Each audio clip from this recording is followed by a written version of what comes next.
Good morning, જય શ્રી કૃષ્ણ. વાગી ગયા છે 7:30 અને હું પ્રતિકભાઈ આવી ગયા છે વાડીએ. આજે માંડવી નેદવાની છે, તો એમાં આગળ સાથી પણ હાંકવાનું છે. આ ટ્રેક્ટરથી સાથી હાંકવાનું છે ને અત્યારે આમાં ડગરા ફિટ કરવાનું કામ ચાલુ છે. પ્રતિકભાઈ બોલ ખોલે છે અને આગળ થોડી મારી દીધી.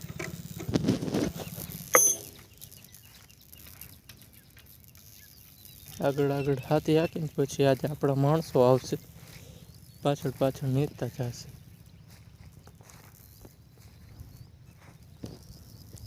સનરાઈઝ પણ થઈ ગયું છે. તો મિત્રો, હવે ટ્રેક્ટરમાં ડગરા બદલી ગયા અને હવે માંડવું ચાલુ કરવાનું છે. 20ની જારીએ છે એટલે ડગરા ચડાવવા પડે આમાં. તો હાલો ચાલુ કરી પછી મૈડા આવી ગયા છે વાડીએ. અને આજે વરા ભારી છે, 1-2 દિવસથી તડકો ફૂલ છે. અને પ્રતિકભાઈ હાકી છે સાથી, ઘણું હાકી નાખ્યું. હું ગયો તો બીજી વાડીએ. હજી 2-4 દી એવું નવું થયું તો આપણે પાણી ચાલુ કરવું પડશે. ક્યાંક ઘેરા સુકાય છે, ક્યાંક ઘેરા સુકાય છે, કારણ કે જ્યાં કડ હોય ને ત્યાં વધારે સુકાય. અહીંયા સુકાય પછી આ બાજુ ઉપર થોડી સુકાય છે. નવી વરાપ 3-4 દી રહીએ તો આપણે આમાં પાણી ચાલુ કરવું પડે. પ્રતિકભાઈ આ બાજુ હાકે છે ટ્રેક્ટર. 5 હારુનું વાવેતર છે એટલે 2 13ના ને 1 10નું રેમાનનું છે. 10નું રેમાનનું વીની યારમાં પાછું બેવડાઈ જાય. પ્રતિકભાઈ એટલું હાકી નાખ્યું. અત્યારે 12 વાગ્યા છે.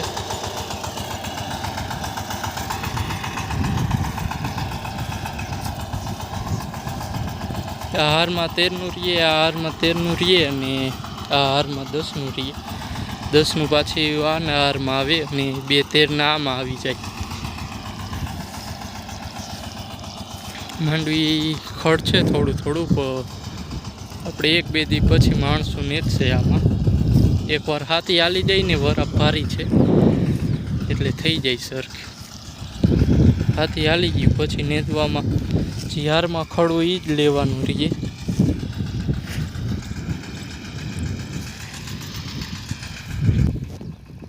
આપણે વરસાદમાં દવા છાંટી અને કોરામાં દવા છાંટી, એનો જો ફેર દેખાઈ જાય. આપણે અહીંયાથી આ બાજુ દવા છાંટતા હતા ને ત્યારે 1-2 રેડા આવી ગયા હતા તરત. અને અહીંયાથી આપણે દવા છાંટીને ત્યારે કાંઈ નહોતું, હાવ વરાપ હતી ફૂટ. એટલે જો રિઝલ્ટ તમે જોઈ શકો છો કેવું રિઝલ્ટ આવ્યું. એટલે વરસાદમાં છાંટ્યું હોય ને ત્યાં થોડુંક ધ્યાન રાખીને છાંટવાની. દવા બગડે ખોટી, રિઝલ્ટ ન આવે. અને જ્યારે વરાપ હોય ત્યારે તમે જોઈ શકો કેવું રિઝલ્ટ આવે. આમાં લાગટ થવું ખડ હતું બધામાં. બપોરનો 1 વાગી ગયો છે અને હવે જવું છે ખાવા. તો ખાઈને મળી પછીના 3 વાગી ગયા છે અને વાડીએ આવી ગયા. પ્રતિકભાઈએ ટ્રેક્ટર રાખવાનું ચાલુ કરી દીધું છે અને મારે ને પપ્પાને જવાનું છે બીજી વાડીએ. ત્યાં બાઉન્ડ્રી બાંધવાની છે, તો ત્યાં જઈને મળી. મિત્રો, પાર્થ ડીઝલ લઈને આવી ગયો હતો. આપણે ટ્રેક્ટરમાં ડીઝલ નહોતું તો ટ્રેક્ટરમાં ડીઝલ નાખે છે. ને વાંકણે માણસો નેદવાનું કામ ચાલુ છે.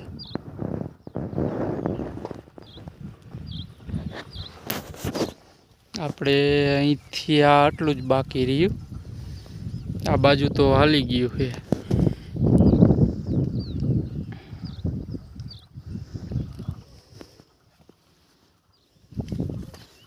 ડીઝલ નાખીને આપણે કરી દઈએ ચાલુ.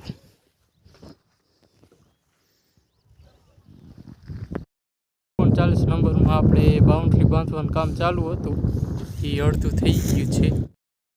તો આપણે 39 નંબરમાં બાઉન્ડ્રી બાંધવાનું કામ પૂરું થઈ ગયું છે. હવે આમાં દવા પણ છટાઈ ગઈ. ઉપર 2 હાથી પણ હાલી ગયા અને બધું કામ પતી ગયું. હવે આની પ્રોસેસ પૂરી થઈ ગઈ. સામે તમે સનસેટ પણ જોઈ શકો કેવો મસ્તનો વ્યૂ આવે છે. હવે આ માંડવીની ટ્રીટમેન્ટ પૂરી. હવે એવું લાગશે ને તો પાણી ચાલુ કરવું પડશે ખાલી.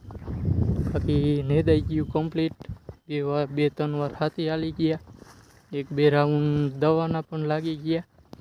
અને આજ 55 દિવસની આ માંડવી થઈ છે, તમે જોઈ શકો. આજ માટે એટલું જ. વ્લોગ કેવો લાગ્યો કોમેન્ટ કરી દેજો. જો ગમ્યો હોય તો લાઈક શેર અને સબસ્ક્રાઈબ કરી દેજો. મળીએ પાછા બીજા વ્લોગમાં. જય શ્રી કૃષ્ણ.